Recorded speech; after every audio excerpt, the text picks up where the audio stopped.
Perkenalkan, nama saya Muhammad Taufik dengan NIM 19081068. Saya di sini dari Tadris Biologi E semester 4. Di sini saya sebagai praktikan dalam praktikum ekologi.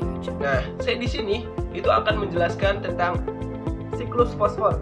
Nah, siklus fosfor ialah suatu proses perputaran fosfor di alam ya. Dan siklus fosfor ini memiliki tahapan-tahapan tertentu. Nah, tahap pertama pada daur fosfor. Tahap pertama pada daur fosfor ini yaitu pelapukan batuan. Nah, seiring dengan waktu yang terus berjalan, ada hujan, ada panas, ada pun kekeringan. Nah, pelapukan itu bisa terjadi. Nah, diakibatkan oleh cuaca, hujan, erosi. Nah, ini nih batu dan lain-lain itu mengalami namanya pelapukan. Nah,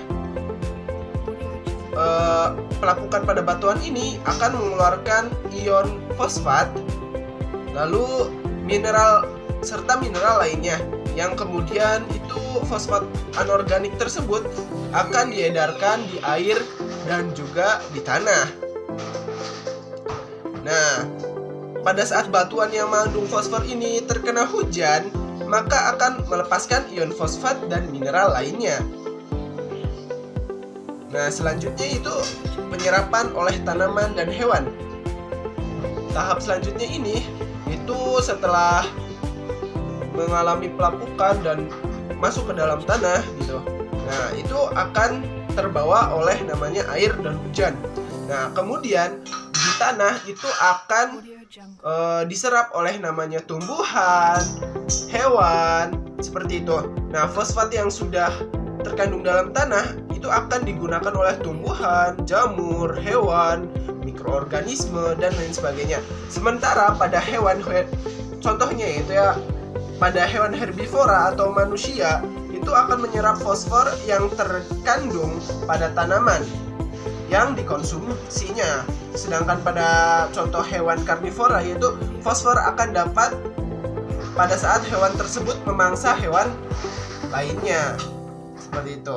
Lalu ada dekomposisi. Dekomposisi ini itu tahap terakhir dari siklus fosfor. Nah,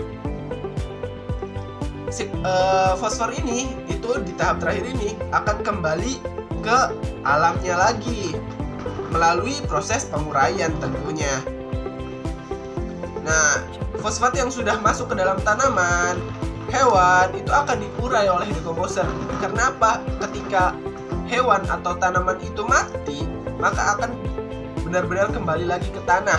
Nah, proses itu daur fosfat ini dilanjutkan oleh bakteri dan dalam tanah dan dipecah menjadi bahan organik bentuk fosfat yang bisa diserap tanaman. Nah, proses ini dinamakan dengan mineralisasi.